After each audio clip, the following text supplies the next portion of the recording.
We are about to witness the story of the Titanic and the process of its sinking. At the moment of impact, we will see it from inside the ship, examine real images of the iceberg that sank the Titanic and the marks it left on the ship, then learn through an experiment what those who fell into the water experienced, and follow the truth. The sound you just heard belonged to the distress calls sent from the Titanic. Using telegraphy, calls for help were sent to other ships with Morse signals. The Titanic had begun to sink slowly. At the telegraph station was a 25-year-old young man named Jack Phillips. He did not leave his post until the communication room was flooded. That young man acted heroically until the very end, but nothing he did was enough. The Titanic would be found for the first time 73 years after it sank, and everything would begin with the discovery of the wreck, the mysterious story of the Titanic. It all began many years ago. In 1912, 111 years ago from today, a headline was printed in large letters announcing that the Titanic would set sail on its maiden voyage. A picture of the ship and ticket prices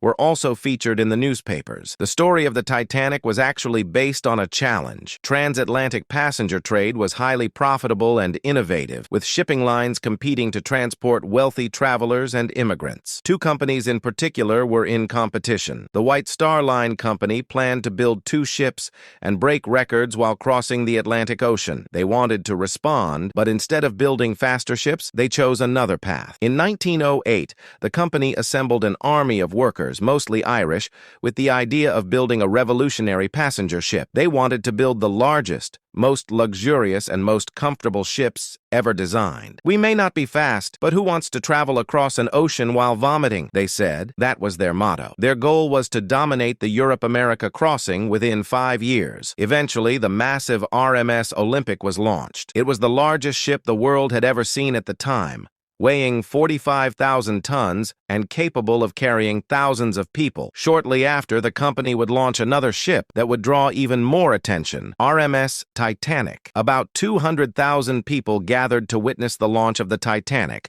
which was built by approximately 14,000 workers. Those who saw it being launched felt as if it was not a ship moving, but the land itself. For people of that era, it was unimaginably huge. Even the Titanic's anchors alone weighed 15 tons. The interior of the ship was decorated with the most luxurious and expensive items. Some thought that instead of this obsession with luxury, the money should have been invested in technology, because at that time, ships with 4 propellers and higher maneuverability were being built. However, White Star Line did not want the Titanic to stand out for its technology. On April 10, 1912, the Titanic set out from England on its maiden voyage, bound for New York under the command of Captain Smith. At midday, the ship departed England, first heading to the French port of Cherbourg, then to Queenstown, and from there to New York. As the ship left the port, operators were warned that there could be icebergs along the southern route. These were warnings they were accustomed to. In the Atlantic, such warnings were generally considered routine. At 9:30 p.m.,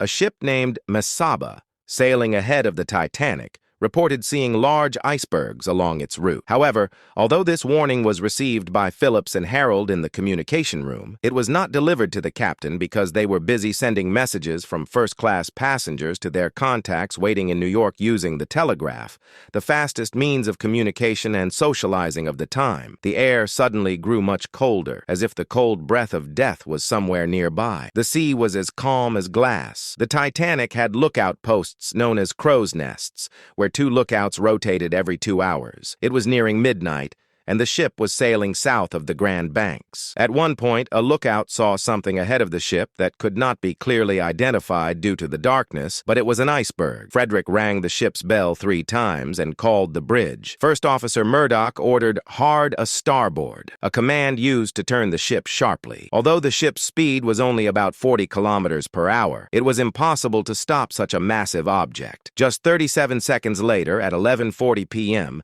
the ship struck the iceberg on its starboard side. The iceberg sliced into the ship like a razor. Deformations occurred at many points along the keel, underwater rivets popped, and as a result, 5 compartments began to flood. Captain Smith summoned the ship's designer, Thomas Andrews, and asked for a damage report. When Thomas went below to inspect the compartments, his worst fear was confirmed. 5 compartments were flooding at a rate of 400 tons per minute. The ship was no longer salvageable, and they accepted it. The only thing left to do was to abandon ship quickly. The captain announced that women and children would board the lifeboats first. Passengers were awakened and informed they would have to leave the ship. Panic filled the vessel. One of the necessary actions at that point was to call for help. In emergencies, Morse signals were sent to nearby ships.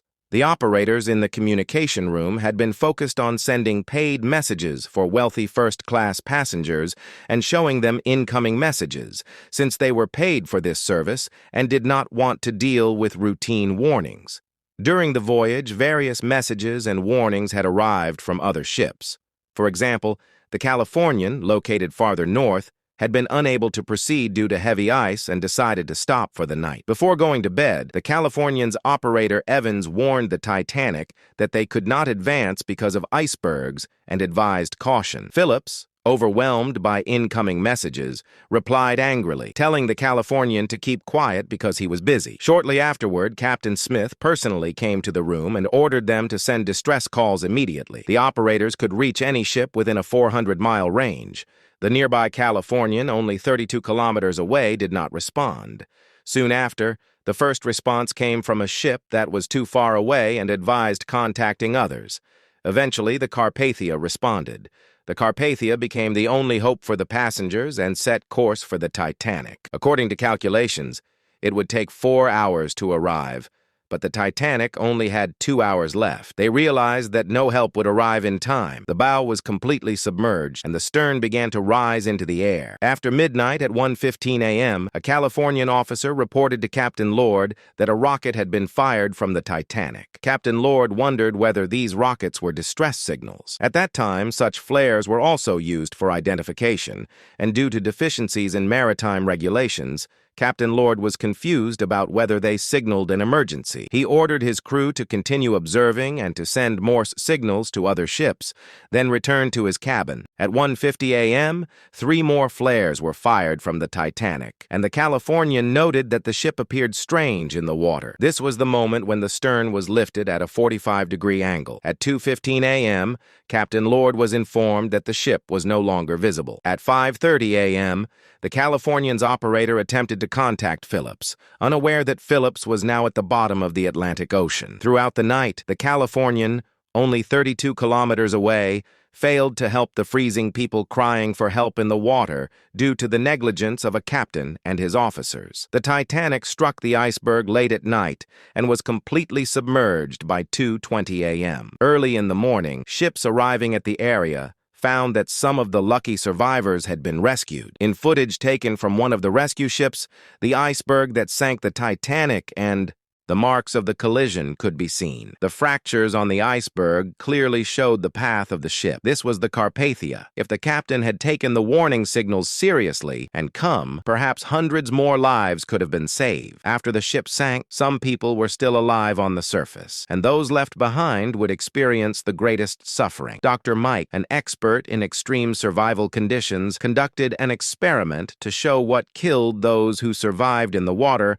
after falling from the Titanic. The water temperature was adjusted to match the Atlantic at the site of the sinking, approximately 12 degrees Celsius, though it was known to be 5 to 6 degrees lower at the time. For safety reasons, it was set to 12 degrees. The volunteers' dexterity and strength were tested first, then body temperature was measured using a thermal camera. The volunteer was slowly immersed in the water. The sudden drop in the skin temperature rapidly stimulated cold receptors. The central nervous system responded by causing involuntary movements to generate heat, which is why we shiver when cold. After about 20 minutes, the volunteer began to shiver violently and had to exit the water to avoid hypothermia and death. Thermal imaging showed shocking results. The body appeared almost as cold as metal. After exiting, the volunteer's dexterity dropped by 60% and strength decreased by nearly 40%. Those who fell into the sea from the Titanic and survived the initial plunge likely died painfully within half an hour. It is known that the Titanic sank after striking an iceberg, and for a long time no other explanation was considered, as the ship was believed to be unsinkable. The iceberg sliced the hull like a razor. Did this mean cheap materials were used? In the early 1900s, steel was still still relatively new, and there were challenges in its use. In the Titanic's bow, traditional iron rivets were used. These rivets were inserted between two metal plates and then heated and hammered to fuse them together. Tests showed they were actually quite strong. A side impact at that speed should not have sunk the ship. So how did water enter? The damage was not from a direct impact, but from scraping. The Titanic scraped along the iceberg, and the mushroom-headed rivets protruding from the hull were torn out one by one, creating a series of openings totaling about 9 meters in length. Had the Titanic struck the iceberg from another angle, there was a 99% chance it would not have sunk. In reality, the process began much earlier. That night was unusual. There was no moon, and the sea was incredibly calm. According to researcher Tim Martin, frequent atmospheric changes created a lensing effect, making the sky appear clearer and objects on the surface appear blurred. This helped conceal the iceberg until the ship was about 1 kilometer away. It is said the lookouts lacked binoculars, but binoculars would not necessarily have helped, since people first detect objects with the naked eye and then use binoculars to inspect them. Another factor was the Labrador Current, which carries icebergs from Greenland toward Canada and the northern United States each year. The iceberg that sank the Titanic had broken off from Greenland about 300 days earlier and drifted for months before reaching that exact spot. By an incredible twist of fate, a mass of ice formed from snowflakes that fell thousands of years earlier, growing into a 1.5 million-ton iceberg, hid in the darkness that night, and crossed the Titanic's path, sending it to the depths of the Atlantic. About 2 hours after the sinking, around 5:30 a.m., daylight broke, and the survivors saw what had destroyed them. Around 1,500 people, mostly men and lower-class passengers, lost their lives. Captain Smith was among them. This was meant to be his final voyage before retirement, but instead, he retired from life itself. The events are impossible to describe. Just 3 hours earlier, people had been talking in their cabins, kissing their children goodnight and going to sleep. Within 3 hours, mothers would surrender the children they cherished to icy waters. Fathers would watch their families slip away. Wives would be widowed. Children would be orphaned, and none of the survivors would ever forget that day. Behind this brief story of the Titanic, there are still many unknowns. Next, we will examine reports and experiments related to Lord and his decisions, view the real marks of the iceberg collision, and see incredible images of the Titanic wreck. Don't forget to save your place for the second part by taking 2 seconds to like the video and subscribe to the channel. See you next time.